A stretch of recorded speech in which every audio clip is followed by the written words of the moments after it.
Today is Latina Equal Pay Day, the date that symbolizes how far into the year Latina women must work to earn what white men earned on average last year.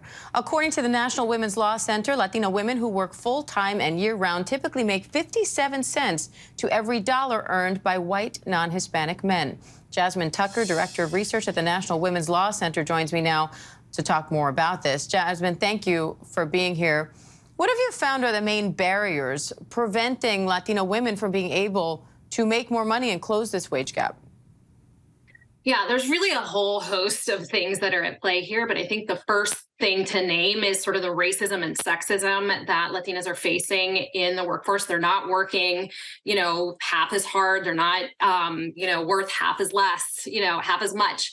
They are, they're working really hard. They're in lots of different jobs. They're in frontline jobs, high paid jobs, low paid jobs. And in every single one of those, they can't avoid a wage gap. So even when they have the same exact qualifications as white men in their field, they're being paid less. And so I don't see anything else that explains that except the racism and sexism that they're facing in the workplace. Is there a sense of how this pay gap plays out over time? Does it get worse? Does it get better? And does it affect particular groups of Latina women more than others?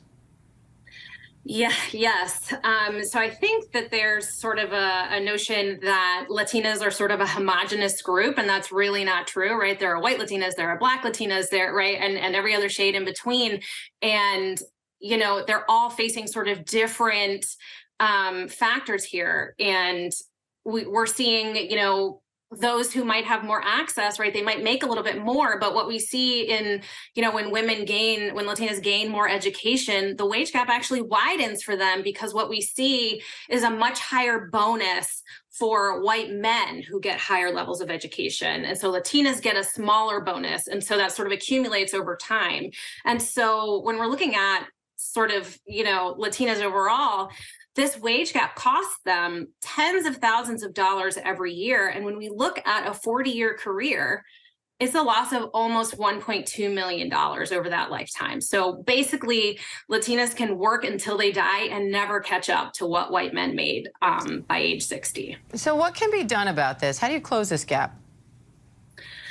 I think that there needs to be sort of a multi-pronged approach here. I think first we need, federal and state policies that are going to do things to mitigate this.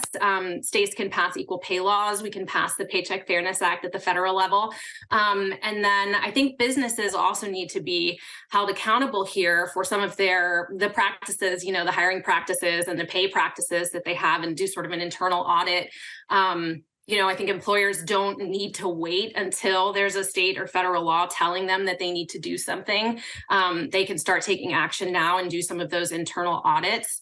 And I think if businesses are really serious about DEI efforts that they're doing, if they really care about diversifying their workforce, then they need to make sure that they're putting Latinas and Black women and other women of color in that C-suite, because if we continue to have, white men in the C-suite of businesses, then we're never going to have a workplace that reflects, the needs of Latinas. All right, Jasmine Tucker, we appreciate your time today. Thank you.